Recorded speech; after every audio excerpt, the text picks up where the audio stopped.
सहयोग समाचार के एक और नए दिन में आप सभी का स्वागत है। तो आज जो न्यूज़ हम लोग डिस्कस करने वाले हैं वो 27 अगस्त का है। तो हम लोग हर दिन की तरह आज भी एक अच्छे कोट से अपना डे स्टार्ट करेंगे। वो कोट कुछ इस प्रकार है: प्रयास लाजवाब होनी चाहिए, परिणाम चाहे जैसा भी। तो हम हमेशा सक्सेस को या मतलब जो कॉन्सिक्वेंस निकल के आता है उसके बारे में हमेशा सोचते रहते हैं। जो रास्ते पे हम लोग चलते हैं उसको कभी इंजॉय करना भूल जाते हैं। चीज़ें क्या हो रही है, कुछ ऊपर नीचे होती चीज़ें उसको सीखना, उससे वो भूल जाते हैं, क्योंकि हमें सक्सेस ही दिमाग में रहता है कि हाँ ये करने से ये मिलेगा। तो ये आज का कोट यही कह रहा है कि सक्सेस को ना सेलिब्रेट करके रास्तों को भी सेलिब्रेट करें जिस रास्ते से आप सक्सेस तक पहुँचें। धन्यवाद। तो पहली आर्टिकल हम स्टार्ट करते हैं। सबसे इम्पॉर्टेंट जो पहला आर्टिकल है वो है, अभी हम लोग जान रहे हैं कि टैरिफ का न्यूज़ काफ़ी मतलब लाइमलाइट में है। तो न्यूज़ का एक नया एंगल निकल के आया इस आर्टिकल से कि राइटर के द्वारा कहा जा रहा है कि इस टैरिफ से जो सबसे ज़्यादा इफ़ेक्टिव जो जेंडर है वो फीमेल है। तो मतलब ये बहुत चौंका देने वाला डाटा है कि अगर जो टैरिफ्स इंडिया पे इसी तरह कंटिन्यूली रहें यूएस के द्वारा, तो इससे सबसे ज़्यादा जो झटका या प्रॉब्लम फेस होगी वो फीमेल को होगी। क्यों?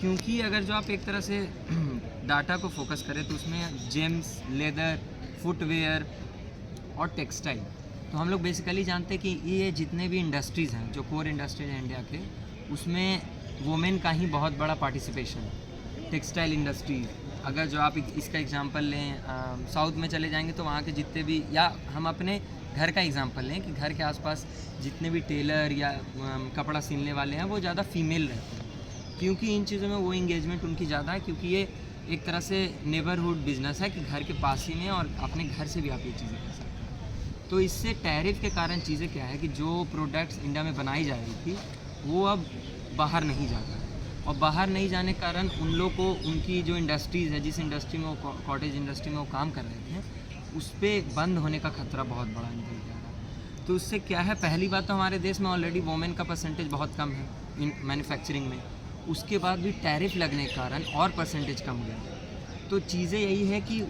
जो धीरे धीरे हमारी वोमेन अपने घर से, सोसाइटी से बाहर निकल के चीज़ें कर रही थी, एक तरह से इकोनॉमिकली इंडिपेंडेंट हो रही थी, अपने कह सकते हैं फैमिली पे डिपेंडेंट ना हो के खुद पे डिपेंडेंट हो रही थी, और नए नए मतलब वो एजुकेटेड हो रही थी, क्योंकि जब हाथ में पैसा आता है तो चीज़ें, इकॉनमी, सोसाइटी बहुत चेंज होती है।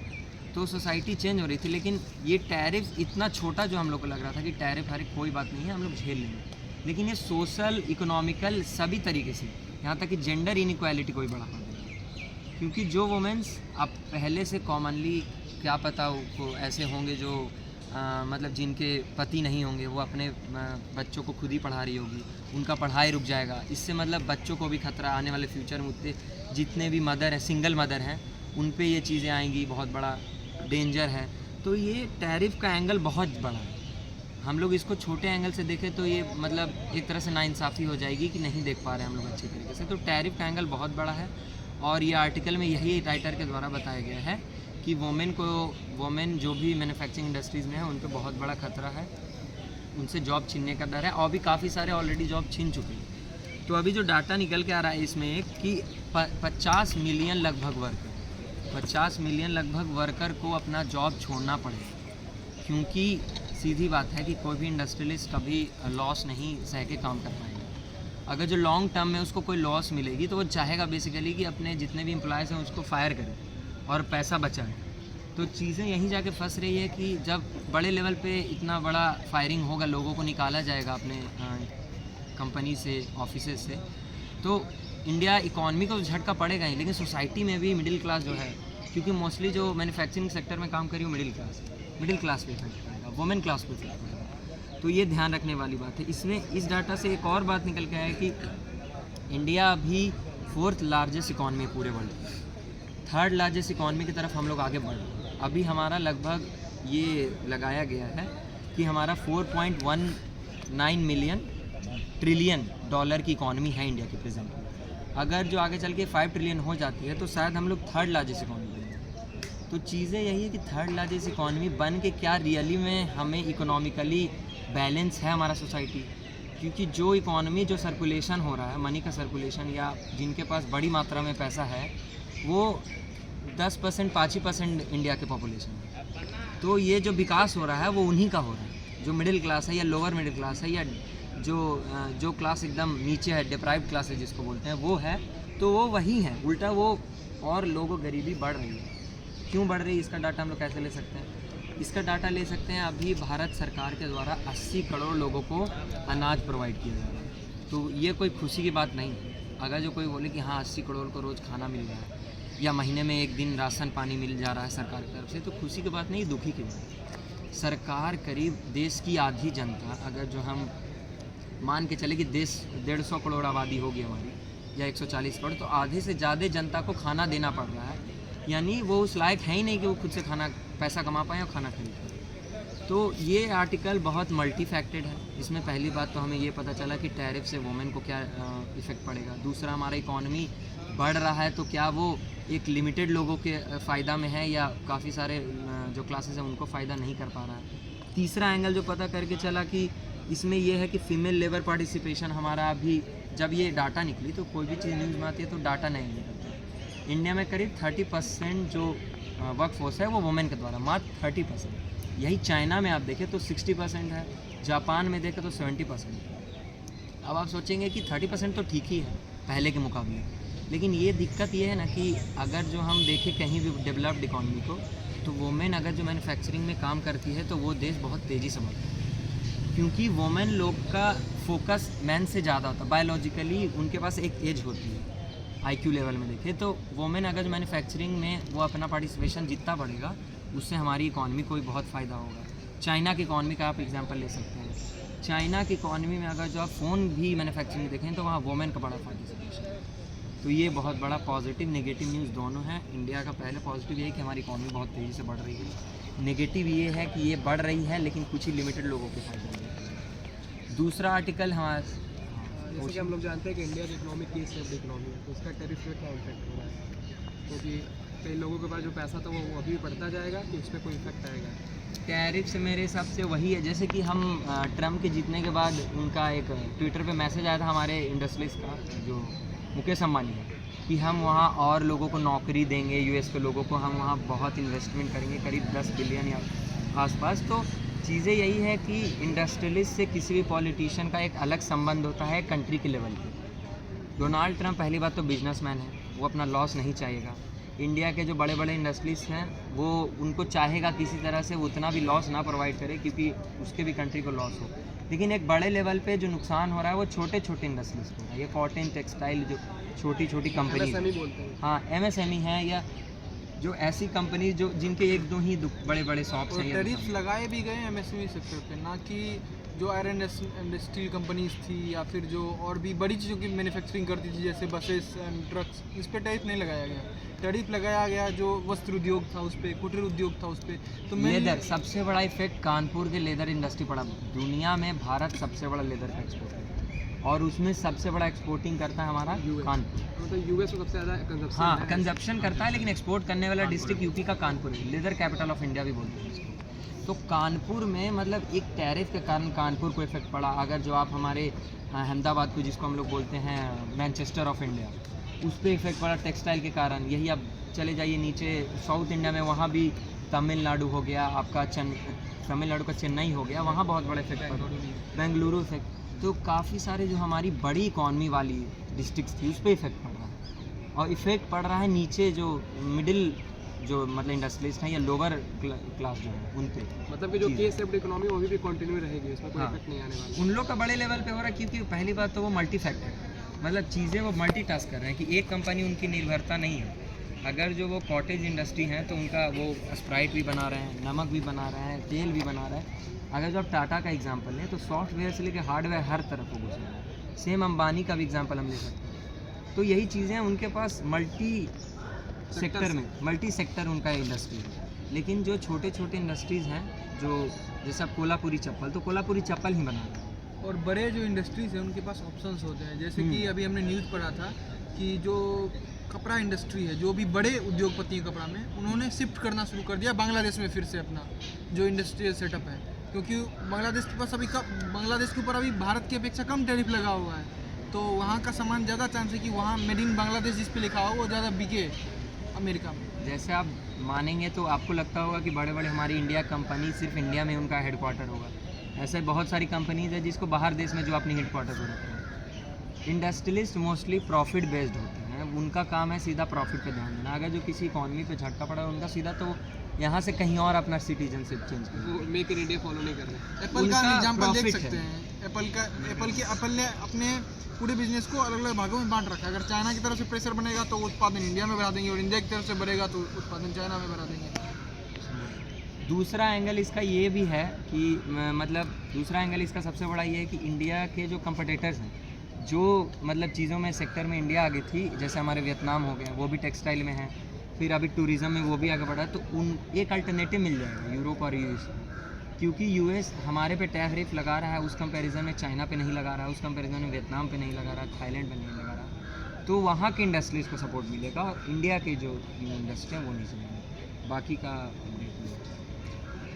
इस पे जो हमारे पीएम का एक स्टेटमेंट आया कि आत्मनिर्भर, और ये चीज़ें दिखाती हैं कि इंडिया का स्टैंड क्या है इस पूरे मुद्दे पे। मतलब कैसे इंडिया बिल्कुल भी रिएक्ट नहीं कर रहा है, और हमारे पीएम क्या एक थॉट है उस पर कि अपना सामान खुद बनाओ अपने नेशन में और खुद उसको सेल करो। तो ये चीज़ें दिखाती हैं कि इंडिया कितना प्रोग्रेसिव थॉट है और कितना आगे का सोच रहा है।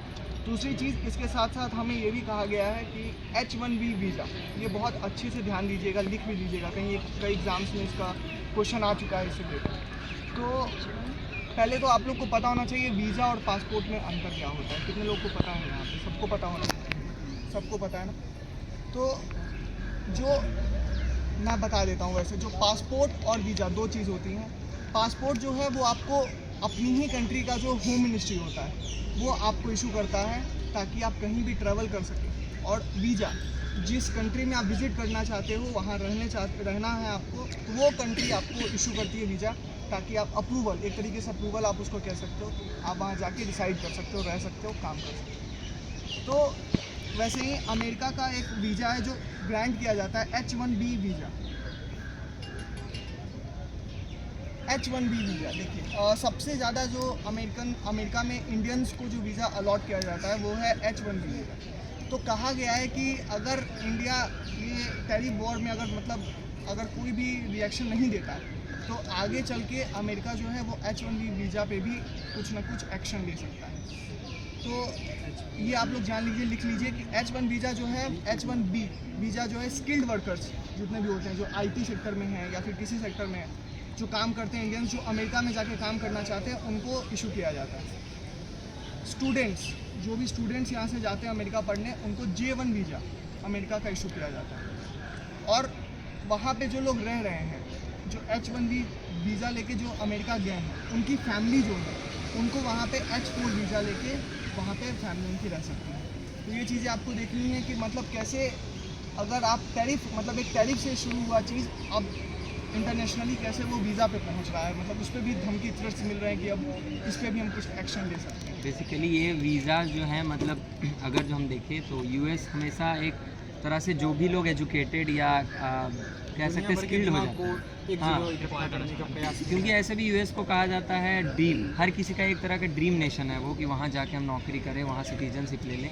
तो अट्रैक्ट करने के लिए अलग अलग देख सकते हैं हम लोग, ध्यान दें कि अलग अलग सेक्शन में वीज़ाज बनाई हैं, इतना पारदर्शी। और H1 वीज़ा ही वो वीज़ा है जो हर किसी यहाँ के जो स्किल्ड वर्कर है, सॉफ्टवेयर इंजीनियर, उनको अट्रैक्ट करता है कि वहाँ जाएंगे और इस वीज़ा पे हम अपने मतलब वहाँ कंट्री में रहने के हमको परमिशन मिल जाएगी, ये अट्रैक्शन। और वो चीज़ों पे भी आ रहा है फिर कि आने वाले समय में इंडियंस को क्या पता वो वीज़ा ना दिया जाए, या उनको सेकेंडरी रख दिया जाए चीज़ों को, और भी नेशन को फर्स्ट प्रायोरिटी लिमिटेशन हो जाए। सर ऐसा भी कोई रूल होता है क्या कि एक बार अगर रिजेक्ट हो जाए यूएस वीज़ा तो शायद फिर से नहीं मिलता है किसी सिटीजन को?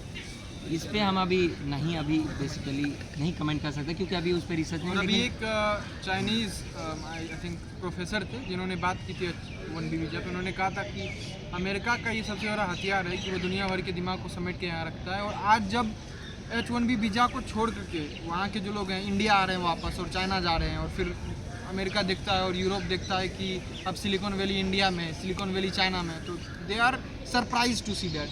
कि अब यहाँ पे कैसे चीज़ें हो रही है। तो धीरे धीरे H1B वीज़ा खुद भी धीरे धीरे लोग छोड़ रहे हैं, क्योंकि अब भारत और चाइना की वो परिस्थिति नहीं रही जो आज से 60-70 साल पहले हुआ। उसकी वैल्यू कम होती जा रही है। बिल्कुल वैल्यू कम होती है। जैसे जिस स्पीड से पहले लोग यहाँ से माइग्रेट कर रहे हैं वो नहीं कर रहे, वो चाहते हैं कि अब बेंगलुरु में ही हमारी जॉब स्टैंडर्ड ऑफ लाइफ बदली है हमारे क्षेत्रों में भी। साउथ इंडिया में काफ़ी सारे एम्प्लॉयमेंट है, हमारे नॉर्थ इंडिया के जितने इंजीनियर्स हैं वो बेंगलुरु में जाते हैं। इसके अलावा तो अभी रिसेंटली क्या है कि वैष्णो देवी के पास जो है वो लैंडस्लाइड हुआ है। ये सेक्शन जो है एनवायरनमेंट और डिजास्टर मैनेजमेंट को लेके है। कम से कम अभी 34 लोगों की डेथ हो चुकी है। अभी NDRF और SDRF जो है अपना काम कंटिन्यू कर रहे हैं, लेकिन इसमें दिक्कत है कि जो उधमपुर वाला रीजन है वहाँ पे अभी जो बाढ़ पूरी तरीके से ओवरफ्लो होती जा रही है। तो इसमें यह है कि गवर्नमेंट लोगों से ये रिक्वेस्ट करे कि जो हाई रिस्क जोन है, जैसे पहाड़ी एरियाज है, वहाँ पे लोग जो ओवर हो जाते हैं, मतलब बहुत ज़्यादा लोग रहने लगते हैं, उसको कम करने की यहाँ बात करी जा रही है। NDRF के जो चेयरमैन हैं उनका स्टेटमेंट आया कि हमें अपने जो NDRF के लोग हैं उनको भी प्रोटेक्ट करने के इक्विपमेंट्स, मतलब जैसे नहीं होते, कभी कभार लोग मर गए, हेलीकॉप्टर क्रैश कर गए, उसको लेकर मेंटेनेंस चाहिए, वो गवर्नमेंट नहीं कर पा रही प्रॉपर, तो उस पर ध्यान देने की ज़रूरत है। और तीसरा आर्टिकल है जो स्कूलिंग एजुकेशन को लेकर बहुत अच्छा फैसला है, वो है तमिलनाडु की जो एक ब्रेकफास्ट स्कीम चलती है स्कूल्स के अंदर कि फ्री ऑफ कॉस्ट आपको ब्रेकफास्ट एक अच्छी क्वालिटी में दिया जाएगा, उसको पंजाब गवर्नमेंट ने अप्रूवल दे दिया है। क्योंकि तमिलनाडु में ये चीज़ पहले जो आई थिंक फर्स्ट जो थे उन्होंने इस चीज़ को इम्प्लीमेंट किया था कि बच्चों को स्कूल ड्रॉप आउट रोकने के लिए एक ब्रेकफास्ट और एक मिडिल मील स्कीम को इम्प्लीमेंट कर देना, तो ये तमिलनाडु से दिया गया है। और सुप्रीम कोर्ट ने एक इम्पॉर्टेंट फिर से एक टिप्पणी करी इसमें कि जुडिशरी क्या गवर्नेंस के बिल को लेकर इनएक्शन नहीं कर सकता। मतलब बार बार जुडिशरी अपनी खुद की पावर को दिखाने की कोशिश कर रही है कि कोई सुपीरियर नहीं है, सब एक समान है, लेकिन जब बात जस्टिस की आएगी तो हम इंटरव्यू करेंगे। सर मेरा क्वेश्चन ये था, IMD जो है जो अभी हम लोगों ने वो उसने अभी कुछ अलर्ट्स, लैंडस्लाइड अलर्ट कोई वो टूल्स भी बनाए थे, तो उसका प्रयोग लेकिन सही से हो नहीं पा रहा है, बार बार लैंडस्लाइड आ रहा है और वो कोई भी अलर्ट हम लोग को दे नहीं पा रहे हैं। चीज़ें यही है कि हमारे IMD की मतलब लिमिटेशंस हैं। हाँ, हमारे पास उतनी उस लेवल की टेक्नोलॉजी है नहीं, नेचर अनलिमिटेड है। और दूसरी बात ये है कि अनसर्टिनिटी अभी इन्वायरमेंट में बहुत ज़्यादा है।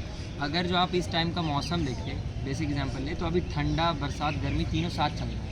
किसी एक दिन पहले आपको सुबह ठंडा लगेगा, आपको लगेगा कि कुछ ब्लैंकेट ले लें, और उसी दोपहर होते होते हुए चीज़ें वही चेंज हो जाएगी, आपको बहुत गर्मी लगने लगेगी, फिर शाम को बारिश हो जाएगी। तो अनसर्टिनिटी मौसम में और वेदर में इतना ज़्यादा बढ़ गया है कि जैसे हमारे इंडिया का क्लाइमेट कहा जाता है, हमारे क्लाइमेट मानसूनल क्लाइमेट, लेकिन मानसूनल क्लाइमेट से चीज़ें अलग हो रही है। अब चीज़ें क्लाइमेट हो रही है गर्मी को लेकर ज़्यादा हो रही है कि 8-8 महीने 10-10 महीने गर्मी पड़ रही है, बहुत तेज़ पड़ रही है। सर लेकिन ना ही हम लोग इक्विपमेंट पे कवर कर रहे हैं, हाँ। ना ही हम लोग उस एरिया पे इवैक्यूएट कर रहे हैं, वहाँ पे बिल्डिंग्स बन रही हैं, होटल बन रहे हैं इलीगल तौर पे। वही कहा, इसमें कहा है कि जैसे कंक्रीट जंगल, जिसको एक बहुत बड़ा फेमस टर्म है कंक्रीट जंगल कहा जाता है, तो उस कंक्रीट जंगल की जो मतलब है इम्पोर्टेंस की, अभी जैसे हम मान के चले कि यहाँ पर पहले ये यूनिवर्सिटी नहीं थी, यहाँ पर से पहले कोई विंड पास आउट होता था, कोई यूरोपियन विंड ही होगी, कोई बहुत ट्रेडिशनल, और जब यहाँ बिल्डिंग बन गई तो यहाँ से विंड वहाँ नहीं जाएगा।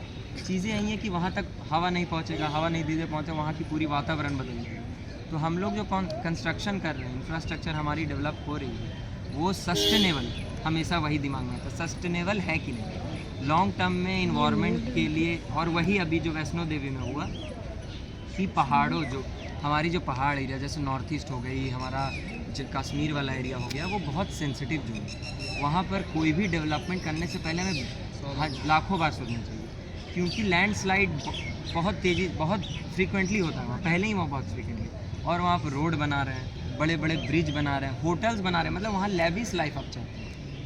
आप वो लोग सीख गए थे वहाँ जीना, किस तरह से जीना, आप उनको प्रोवाइड नहीं करने के चक्कर में यहाँ के जो प्लेन्स वाले लोग हैं, नॉर्दर्न इंडिया के जो प्लेन्स वाले, वो वहाँ जाके टूरिज़्म कर पाएँ, वहाँ जाके ऐशो आराम की ज़िंदगी जी पाएँ, वो आप सेटलमेंट के कारण आप उनकी लाइफ को बर्बाद कर रहे हैं। तो चीज़ें यहीं लिमिटेड है। वो तो सही है, लेकिन हम IMD को किसी भी फॉरेन कंपनी की हेल्प से हाँ, फॉरेन करते हैं एक अलर्ट IMD में अभी रिसर्च हमें बहुत बड़े पैमाने पे ज़रूरी है, जिस तरह से हम इसरो पे ध्यान दे रहे हैं, IMD पे भी ध्यान दें। और इसरो ऐसा भी इन फ्यूचर इससे रिलेटेड है कि एक सैटेलाइट इंडिया लॉन्च करने वाली है, जो मौसम को लेके ही बेसिकली बताएगा। तो वो अभी उस पर काम चल रहा है, और देखिए जब भी लॉन्च हो जाए तो इसके बाद इंडिया के पास डाटा बड़े पैमाने पे होगा, और हम लोग क्या पता अच्छा प्रेडिक्शन लगा पाएँ अभी।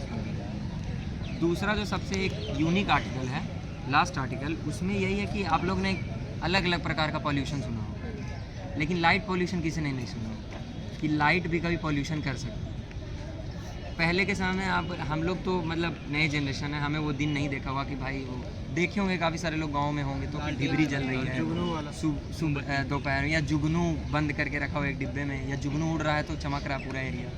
वो एरिया अगर जो आप बचपन का आप अपना याद करें तो उसमें अंधेरा बहुत ज़्यादा होता था, उजाला घर ही में देखने को मिलेगा, खेत पे चले जाएंगे तो अंधेरा ही अंधेरा रहेगा। अच्छा, लाइट आने के भी टाइम फिक्स होती थी कि 8 हाँ, बजे आएगी, 4 बजे। ये वजह तो। लेकिन अब क्या है, अब पूरा आप अगर जो सैटेलाइट पिक्चर्स देखेंगे हमारे वर्ल्ड की दिवाली में, या दिवाली क्या कॉमन एरिया में देखेंगे, तो पूरा लग रहा है जैसे कि कोई अपना, हम लोग ऐसा अर्थ को ऐसा कर दिए हैं कि वॉल्केनो पूरा चमक रहा है, पूरा अर्थ चमक रहा है। और वो डेवलपमेंट के साइन के तौर पर देखा जाता है। जैसे इंडिया के 10 साल पीछे के और अभी के डेवलपमेंट को मेजर करना है तो 10 साल पहले का सैटेलाइट इमेज लिया जाएगा और अभी का दोनों को कंपेयर किया जाएगा।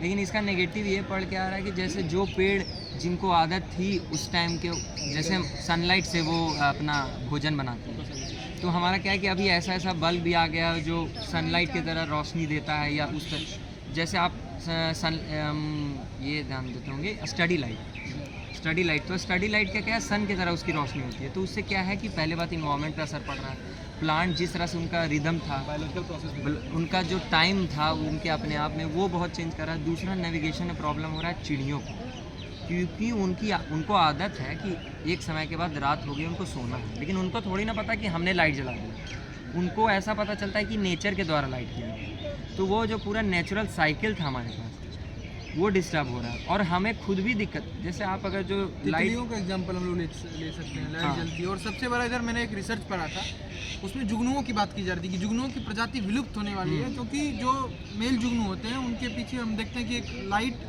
टाइप का रहता है, तो वो क्या करते हैं, फीमेल को अट्रैक्ट करते हैं। अब जब हर जगह लाइट ही लाइट है तो उनकी लाइट तो पता नहीं चली, उतनी तेज रोशनी में उनकी लाइट कहाँ से पता चलेगी, तो उनकी प्रजाति हम अब गाँव में भी नहीं देखते जुगनू, शायद ही कभी कभार सर्दी के मौसम में दिख जाए तो दिख जाए, नहीं तो नहीं के बराबर ही देखते। मतलब ये बेसिकली ऐसा पॉल्यूशन, ऐसा मुद्दा उठाया गया है जो हम लोग सोचते होंगे एयर पॉल्यूशन बहुत इंपॉर्टेंट है, वाटर पॉल्यूशन है, लेकिन लाइट पॉल्यूशन इफेक्ट बहुत ज़्यादा कर रहा है। तो इसमें बेसिकली आर्टिकल में राइटर यही चाहते हैं कि अननेसेसरी लाइटनिंग वो बहुत इरेलीवेंट है, क्योंकि उससे पहली बात तो एनर्जी कंजप्शन हो रहा है। इसका दूसरा एंगल देखिए कि एनर्जी भी कंजप्शन बहुत ज़्यादा हो रहा है। जैसे आप जाएंगे तो यूरोप में कई सारे ऐसी स्ट्रीट्स हैं, जब वहाँ पे आप अपना स्टेप रखेंगे तभी वहाँ की लाइट जलेगी।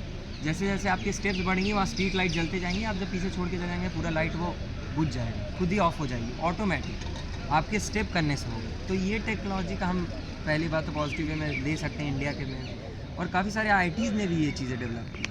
अगर जो आप जाएंगे तो काफ़ी सारे IITs रिसर्च करें इंटरनेट पे, तो ऐसी सारी हैं। जब आप लैडर पे चढ़ें या किसी सीढ़ी पे, तो वहाँ पे आप स्टेप्स रखेंगे तभी सीढ़ी पे रोशनी होगी। तो इससे क्या है, जो अननेसेसरी लाइटनिंग है उससे हम बच सकते हैं। कोल का कंजप्शन, क्योंकि सबसे ज़्यादा कोल से ही हमारे देश में लाइट आ रहा है। लाइट जो एनर्जी बन के निकल रहा है वो कोल के, तो कोल से पॉल्यूशन हो रहा है, ये लाइट पॉल्यूशन भी हो रहा है। तो मतलब पूरी तरीक़े से हमारा नुकसान ही है बड़े लेवल पे अगर जो देखेंगे। तो राइटर के द्वारा ये कहा गया कि आप अपने इंडिविजुअल लेवल पे भी कोशिश करें कि अननेसेसरी लाइटनिंग ना करें। रात के समय में आप अपना ध्यान, चलिए आपको पढ़ना है ठीक है, लेकिन आप चिड़ियों के बारे में सोचें कि उनका पर्दे लगाएं, कर्टेन लगाएं, या स्टडी लाइट या वैसा लाइट जो डीम लाइट का नाइट बल्ब अलग अलग कौन से उसका उपयोग करें। तो इस आर्टिकल में आज के लिए हम लोग इतना ही रहने देते हैं, फिर इसी एनर्जी के साथ।